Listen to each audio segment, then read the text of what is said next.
So, do you ever wonder which is the best conference? Who's ranked, who's real, who's built to last, who got exposed, who's moving fast. From the HBCU pride to the Power 5, like we talk football every week, every night.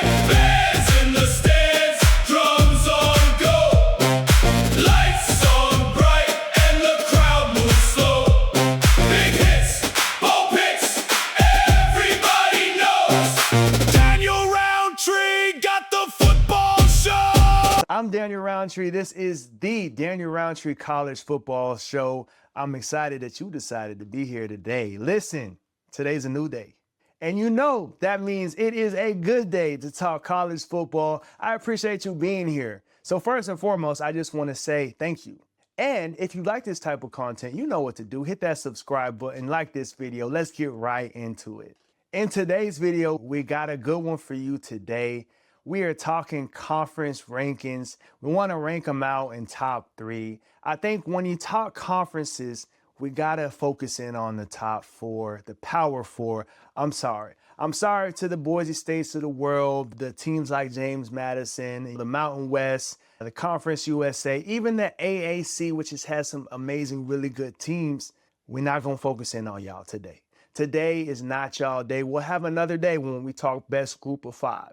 Today, we're talking Power 5 rankings and which conference is truly the #1 conference in college football, and regardless of money, regardless of dollars. So there's a lot of really good teams out there. Let's jump right into it. At number 4, we have the Big 12. The reason the Big 12 is ranked number 4, when we talk notable teams, of course, you got to mention BYU and Texas Tech right off the bat. The only team BYU lost to all of last year was Texas Tech. Twice. They got beat down. They got beat down twice, but listen, BYU, really good team. They can compete with just about anybody. I can't wait until BYU plays Notre Dame. That's going to be a fun game to watch. Might be, who knows, a top 15. It'll definitely be a top 20 style matchup. We have Texas Tech, which made it to the playoffs. I don't care what anybody says. Texas Tech, they played a good game against Oregon. It's just Oregon was better than them, especially on the offensive side of the ball. Could you imagine what that game would have looked like if Texas Tech offense was ready to play somebody like Oregon's defense? It don't matter because that's hypothetical and it didn't happen. But Texas Tech also is a big notable in the Big 12. We also have Arizona and Arizona State, Houston, and then, of course, Utah. All these teams are really good. I love Noah Fafita. I definitely love Kenny Dillingham out there at Arizona State, Willie Fritz at Houston. And then Utah has been a staple for years and years and being really, really good with Kyle Whittingham. Now they have the new regimen coming in. These are all great teams. I think the reason that I have to put the Big 12 at number 4 primarily is because the Big 12 hasn't even sniffed or been close to a championship in quite a while. They had TCU, but do we want to include that? And the reason I say that is TCU against Georgia was awful to watch. That was the worst national championship I've seen in a long time. The only one worse than that was when Alabama beat that dog water out of Notre Dame and Monte Teo and his girlfriend and that whole situation. It was just bad. It was bad all the way around. But TCU is definitely a close second. So they're also a good team in the Big 12, but this puts them at number 4. I think the top 3 teams when we talk Big 12 are definitely going to be Texas Tech, BYU, and then a combination of Utah or Houston. They're just not as good as some of these other conferences. I think in regards to competitiveness, Big 12 is one of the most competitive conferences in all the Power 4. They have a new champion all the time, especially now that Texas and OU are no longer a part of the Big 12. You don't ever really know going into the season who is going to win the Big 12. And that's always a testament to, okay, this is a really good football conference. It was really close between them and the ACC, between the Big 12 and the ACC. The edge, we'll talk about why the ACC kind of got the nod and the edge when we get there. But Big 12 at number 4. They have plenty of room to move up. I just think overall competitiveness, even stadium environment, that matters. Like when the best team goes and plays the worst team, what does it look like? Are there ranked teams? There's a ton of different metrics, but Big 12 at number 4. At number 3, you probably guessed it. I gave it away a little bit. I tried my best not to. At number 3, we have the ACC. So listen, when we talk the ACC, I think the ACC gets the most hate of the Power Four, even more than the Big 12. The ACC is always kind of talked about as the conference that can't get it together, can't get it right. I don't get it, honestly. I think the ACC for a long time was dominated by one team, which was Clemson. Florida State they had their years, but Mike Norvell hasn't had too many good seasons. So by years, it was probably a couple. But in regards to the ACC, now that Clemson is no longer the dominant body, the dominant party, the ACC has finally gotten to a point where they have really good coaches. Like across the board, almost every team in the ACC has really good coaching, and that's showing by the competitive nature within this conference. I think even more than the Big 12 as of late. With the ACC, you don't know who's going to win the conference. Now, this year, a little different, right? I think Miami and SMU definitely have the fast track. When we talk top teams in the ACC, it starts with Miami, of course. Miami just went to a national championship. They're going to be really, really dang good again this year. Then you got to mention SMU. Red Lashley dominates in the ACC. 14-2 in the ACC since they've entered the ACC as a team a lot of people thought was just going to be there and not ever really compete and kind of be like some of the lowly teams within the ACC. They don't even get paid revenue from the ACC unless they make it to the postseason. SMU been killing it. SMU been doing their dang thing since entering the ACC. They'll probably end up in a conference championship this year, maybe against Miami if things all go their way. Other good teams, of course, you got to mention Clemson. You got to mention Louisville. You got to mention Georgia Tech.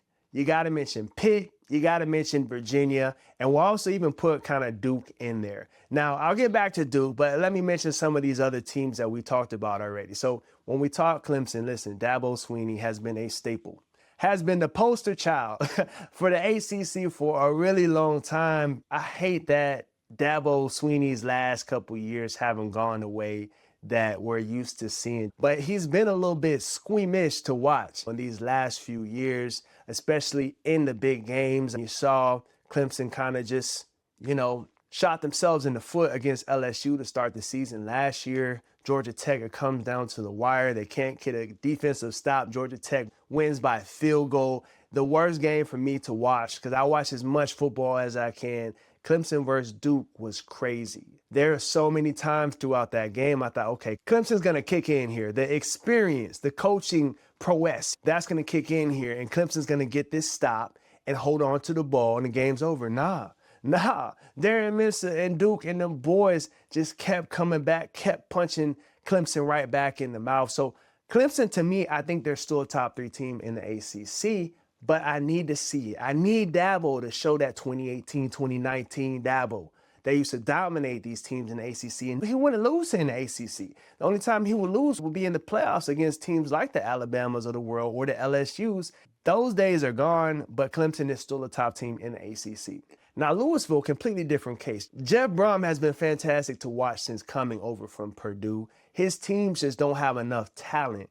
But in regards to star power, man, they always have really good guys at certain positions. When we talk Louisville this year in particular, you got 2 star running backs in the Brown brothers. They're not brothers, but they might as well be. They both are really good in Isaac Brown, Kewan Brown.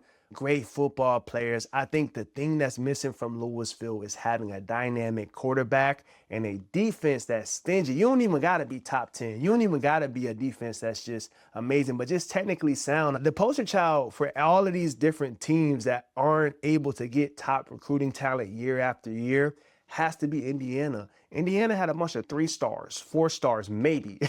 And Louisville and Jeff Brom need to kind of look at that so they can get over this hump and bump into the top 3 teams in the ACC. A team that doesn't really need no help is Georgia Tech. Listen, you see what happens when Georgia Tech goes and plays Kirby Smart, whether it's in Georgia or, of course, in Atlanta at Georgia Tech. Brent Key's got something cooking. If Brent Key can really figure out how to sell Atlanta to recruits and get just a couple, he needs a couple because you got a stacked recruiting class to have enough talent and depth. It's a combination, right? But if he can figure that out, man, Georgia Tech is going to be scary in the ACC. Now, they did lose some coordinators, right? Georgia Tech's coordinator went down to Florida. But when we talk Georgia Tech, they're always in the mix. They're always top 2, top 3, top 4. This year's going to be interesting because I think it'll be a big year to watch now that Haynes King is gone. What's it going to look like at quarterback, at receiver, at running back? A lot of new guys. The defense, I think, is still going to be really good. Georgia Tech is always in the top ACC. When we talk Pitt, Virginia, and Duke, I hate to lump them together, but they're kind of all in the same spot in the ACC. They're right in the middle top, right? So the top of the middle. And the crazy thing is the team that I think, in my opinion, has the most potential is actually Virginia. Virginia is at the top, really. They just have to do it consistently. They just went to the ACC championship last year. Unfortunately, they lost to Duke. Had they won, we would have a completely different tune about the whole ACC because Virginia probably would have been the ACC team in the playoffs and not Miami. And we don't know how Virginia would have did, good or bad, if they beat Duke and went to the playoffs. Obviously, they weren't supposed to be there because they couldn't handle business. They lost to Duke, and Duke lost all their players. So Duke's a tough one to mention as top teams in the ACC. But Virginia, really good team overall. They had so many great statistical categories last year that they were leading and at the top of. Great offense between Tony Elliott and his offensive coordinator. I think Virginia averaged over 28 points per game. The offense is good. The defense needs to be better. Is always going to be right there as long as they can keep getting these top transfers. The thing that's going to take them over the top, you got to recruit some guys for depth. You can't just get starters in the portal. You got to recruit some guys for depth. The final wild card ACC-wise is Pitt. Pat Narduzzi, always like saying that guy's name. Pitt has had multiple good teams just about every year since Pitt has been in the ACC. It's just they haven't won an ACC title in quite a while. I can't think of the quarterback's name. He was at Pitt. I think he was a backup at the Jets. Y'all know who I'm talking about. Drop it in the comments. Anyways, that's the last time Pitt won the ACC championship. I think when we talk Pitt, they're always right there, but again, middle of the top of the pack.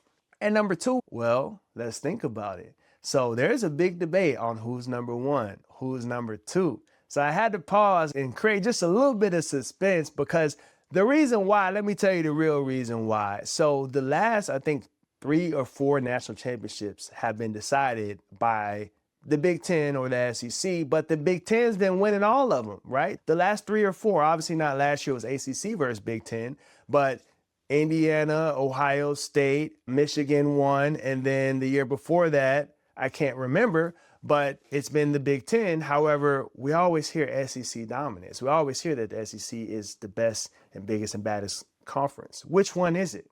Well, listen, at my number 2, I put the Big Ten. And the reason I put the Big Ten, before I even get into their top and notable teams, the Big Ten is number 2, SEC is number 1. Here's the reason why. When you talk big-time, high-profile games, it's impossible not to keep SEC number 1, that Southeastern Conference. So every single stadium in the SEC is packed. Every week, week after week, it is packed. Let's be honest, is anybody going to watch Purdue get beat up by Oregon or Ohio State? I just don't think so. But now with the resurgence of Vanderbilt, the only team in the SEC that is struggling a little bit, that maybe people aren't tuning in to watch, is Mississippi State. But outside of that, every single game is primetime. Every single game in the SEC is primetime, and that's why they're still the premier top conference, regardless if they're winning national championships or not. They have had the most teams in the playoffs, I believe, every single year since it's expanded to 12. The Big Ten is number 2. Let's talk notable Big Ten teams. So, of course, we got to start with Curt Cignetti at Indiana, those Hoosiers. Listen, Indiana, I think, is going to be one of those teams that is going to be good for years to come. We may be talking multiple national championships over the next 5 to 10 years. Curt Cignetti is just a great coach. They're so efficient. They're hard to stop. And now, this is the scary part. Now, Curt Cignetti is actually getting real dudes. He's actually getting real guys to come in there and play for him, from the Nick Marshes to Josh Hoovers. It's going to be fun to watch Indiana for a long time. Ohio State, do I need to say more? Listen, Ohio State, since I've been a kid, has been the staple for the Big Ten. Ohio State is, in my opinion, probably one of the most notable teams in all of college football, definitely in the Big Ten outside of Michigan. Ohio State is going to be really good this year, and they're top 2 in a lot of different rankings in the whole nation in regards to their team coming back this year in Jeremiah Smith's final year. You got Julian Sand, you got Bo Jackson, what a name, right? You got all these different guys. The only thing that could maybe hold back Ohio State this year is maybe their defense. We're not going into the details, it's just we're talking about the teams. Michigan, on the other hand, new coach, new regimen. However, Michigan has a lot of pieces, and they did lose some to the transfer portal, but they kept a bulk of the pieces at Michigan. I think they're going to be so intriguing this year. Definitely a top team within the Big Ten. Of course, Oregon. Oregon, this might be the best roster Oregon has had in 25 years, maybe longer than that. I think top to bottom, this roster is just reloaded, ready to go. They lost a lot of guys to the NFL, and it's like they got pieces back at every single spot that might be better than the guy that just left. So listen, Oregon's another fun one. I think they're always going to be in the hunt. They're going to be a habitual playoff team. I really, really want to see at some point Oregon get over the hump and win the big game because it is long overdue. For USC, another one, of course, we got to mention Lincoln Riley and USC. USC, it's LA, it's Hollywood gets, right? I think the thing with USC, they're a team that haven't been in the playoffs in quite a while. However, USC always has really good teams. They're always in the hunt. They're always missing the playoffs by 1 or 2 games. I hope that USC can continue their progress within the Big Ten. Of course, we also have Iowa, Washington, and Illinois. I clumped those 3 together, Iowa, Washington, and Illinois, again, because they're always in the same spot. They're always middle of the top of the pack. I hate to say it, it's just the truth. They haven't got over beating these elite teams, but Iowa in particular is always right there. They're always like 7 points or less from getting to the Big Ten title. And who knows what happens if you get to the title game. And a lot of times it's their offense that just can't get over the hump. They always have a great defense. The offense, the hard-nosed offense, where they're beating people up, they're running the ball. It might need a little evolution, right? Washington's a fun one. I really believe in Jed Fish. I think they're one that they're going to be good for years to come. That's a big reason why the Big Ten is number 2. I do feel the Big Ten, in regards to overall teams that have been ranked in the top 25, they have more than the ACC. They have more than the Big 12, these teams that are truly contending. And then you've seen in the bowl games, a lot of these Big Ten teams, they go and play these other teams and they win. They're beating the ACC. They're beating the Big 12. And then finally, Illinois. How do you not like Brett Bielema? Brett has really evolved his offenses over the years from the time when he was back in Wisconsin. Big time Big Ten team. I think for the Big Ten, the big 3 are still going to be Ohio State, Oregon, Indiana. I didn't mention Penn State. Penn State's another one. Amazing history. Who doesn't want to watch a whiteout game when they play at night at Penn State? The Big Ten is so close to being number 1. They're so close to being number 1. Even though they're winning championships, I feel the SEC still gets the nod because it's like every coach top to bottom in the SEC is a great coach, whereas the Big Ten, they're just not quite there. That's the nicest way to say it. I don't think Purdue is quite there. I don't think Maryland is quite there. I think Rutgers is the closest of the bottom half. I think Greg Schiano, a fantastic coach. They have a first-round potential pick at receiver. I think Rutgers is really good. They just got to get players, and it's hard to recruit kids to come to New Jersey and play for Rutgers. Okay, at number 1, we got the SEC. Listen, the SEC, every stadium is crazy. You look at the night games at LSU. You look at, Neyland Stadium in Tennessee. Is that how you say it? That stadium is crazy. I think it's the biggest or tied for biggest stadium in all of college football. You look at Alabama Stadium, Bryant-Denny. You look at Georgia State. Every freaking stadium, every daggone stadium in the SEC is primetime Hollywood.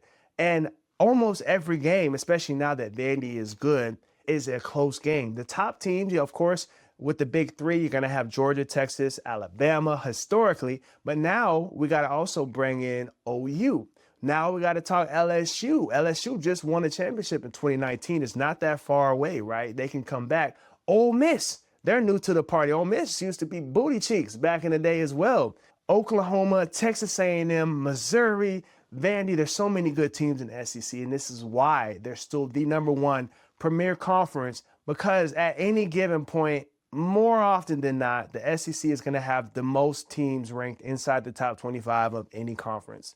Additionally, like I already said, they always have, seems like, the most amount of teams to get into the college football playoff. And even along with that, there's multiple teams that feel like they should have been, right? So like Texas and Vandy were right outside of the top 12. And those are two teams that everyone said, who knows what would have happened if Texas or Vandy got into the 12-team field? Who knows? We know for a fact, I hate to say it, they would have been more competitive than James Madison or than Tulane. With the Power Five, I love y'all. It is what it is, but the SEC by far top #1 conference. It's not as big of a gap as it used to be with the Big Ten. I think the Big Ten has good coaches across the board. It's just every single stadium, every game is in primetime Hollywood like it is in SEC. Heck, people even are watching the Egg Bowl, Ole Miss versus Mississippi State, like it's the Super Bowl. So the SEC stays at #1. Let me know in the comments, did I mess up? Did Big Ten jump SEC? Is ACC lower than Big 12? Tell me where I messed up. I want to hear it from you. But thank you so much for tuning into this video. Daniel